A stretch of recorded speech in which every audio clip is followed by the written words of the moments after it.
Hi everyone, this is Deborah. Today we're going to talk about what it was like to be a mother in the 70s. I became a mother in January 8th of 1974. So, during that time, money was very tight. Our house payment was $60 a month. That wouldn't even cover anybody's electric bill nowadays. We heated our house with wood. We owned a tree company, so that was the one good factor there. I had all the firewood I could possibly ever burn. I remember never having enough time with my husband. Very rarely. I think only when I put my kids in 4-H camp did we have 2 weeks alone, and that was glorious to me. And I would make 3 meals a day, 7 days a week, 21 meals. Now, on the months or the weeks that I would have an extra $20, we would take our children and we would go to a pizza parlor in town. It was called Grumpy's Pizza. We would get a pizza and 2 beers, and that was the only thing we ever did as young parents. Because we didn't have $10 left over to even go take our family out to dinner. Now, as our business grew, then we would go to some of the finest restaurants in the Northern Neck, like a Tides Inn, the Binnacle. But I would get up and I would make up all the beds, vacuum, make sure all the dishes and the laundry was caught up, and I could usually, by about 10:30 or 11, then if it was during the summer, I would take my kids down to the neighborhood swimming pool. I mowed the grass myself. I had a garden. I did canning. I was very good at bread and butter pickles. My mother was canned her whole life. So let's see. I think I bought an old Vega. Well, no, I actually bought a brand new Vega. But after a year, of course, the motor, those were very bad cars. The motor exploded. And then I got a $250 Ford Pinto. I loved that car. Oh my God, I drove that to death. And then as time went on, we were able to get brand new vehicles. But we started out with a brand new Vega, which blew up, and then I got a Pinto. We had a van when I was first married, because vans were really big back then. Everybody was refurbishing and putting carpet in the back and a kitchen or a bed. My ex did that. Let's see, what else? It was the only babysitter. Well, sometimes I would get my parents because they were only like 15 miles away. But I had some very bad babysitters. But I did have one when I worked for Fairfax County Police. I had one babysitter that I would drop my daughter off. And now back then she wanted $70 every 2 weeks. Well, that was a lot of money, but she was a good babysitter. But I still am traumatized at my daughter screaming when I would drop her off.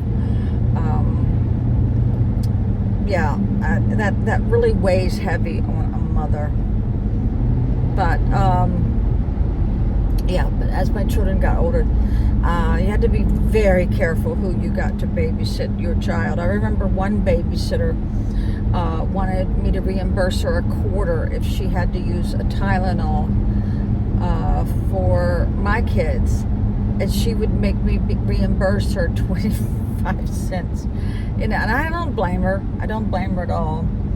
But my ex would work. He worked 7 days a week, 13 years straight, in order to build the business. I had to do everything else. And I even had a full-time job then too. So seems like us women, some of us have 3 jobs, right? But yeah, I had my children in bed at 9 o'clock. Now, whether or not they went to sleep or not, I don't know. My daughter finally admitted that she would put a towel under her bed and she would read. She never watched TV growing up. She was always reading. And yeah, my kids were in the bed at 9. When they were toddlers, they had to have a bath. They were so dirty because back then in the 70's the kids played outside. We didn't have electronics. We couldn't even get Sesame Street on the TV back then. It was like only what, Captain Kangaroo maybe, I don't know. But I think we were one of the first in the whole town to get a VCR. Of course, I got the wrong one, the Beta Max. But I'd have to drive all the way to Hampton to rent movies, and I always made sure I got them back. I would send them back on the UPS truck or the post office. But I would go and pick it up, drive 2 hours to go to Hampton to get the tapes. Because nobody in our town at that time was even renting them. Yeah. So, let's see. Yeah. And the microwaves back then were very expensive. I had to get a loan to get my microwave. It was $500. I'll never forget it. But microwaves back then were huge. So yeah, and then we used to have like the stereos were those stacked units, they were still having the consoles, but everybody was getting into the stacked units, which was really cool if you had one of those, the stereos, let's see, what else can I remember? Yeah, getting up in the morning was rough for me. I would get up, I'd get my kids on the bus, and then I would go back to sleep for 2 hours, I remember Christmases were very hectic because I had to do all the shopping and do all the decorating and wrap all the presents. So most mothers, would stay up till 3 a.m. making cookies or making sure everything's right for Christmas Day. I remember always being so tired. But I always made my kids take a nap. Some of them are still mad at me about that. But I said, if you can't go to sleep, then just close your eyes and meditate. Because I had to take a nap every day about 4 o'clock. And to this day, I think everybody should just lay down, even if it's just to meditate. But, yeah, I always had a garden. I always was the first one to get a tan. Because I love laying out and getting the sun. So I always had the darkest tan before May. And let's see, yeah, it was an exciting time. I think the music was good back back then. I remember when John Travolta and Saturday Night Fever came out. That was like the movie where everybody started getting into dancing, and that movie was really a profound thing to happen during that time. It was just an exciting time. And my children were very good babies. They were very good toddlers.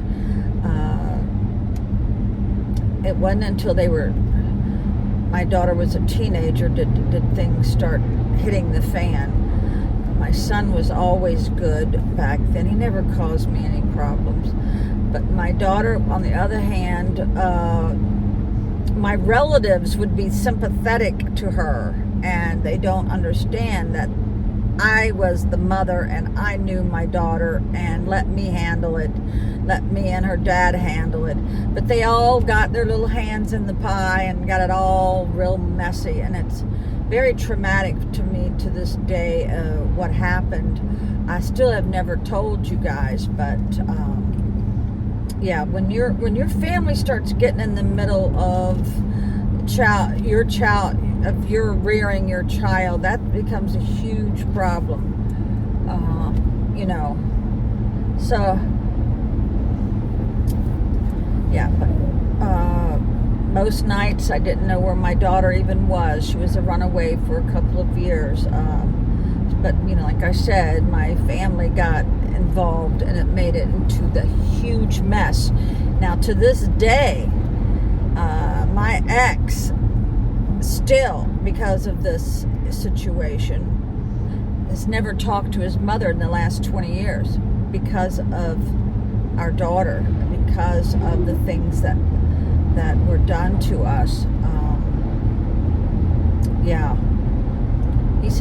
He totally gave up his whole family over this, and I don't blame him one bit, really.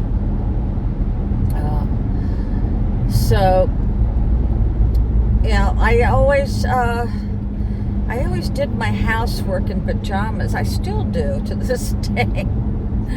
But yeah, whenever I would go out, I always dressed nice and got myself ready. But I realize now that it's all over with that I should not have spent so much time trying to keep the house clean. I should have been outside playing with my children. I really regret that because, it comes a point where the house... In half a mile, continue straight onto Virginia 28 North Noakes Street. It comes a time where having children that are happy and content is more important than making up a bed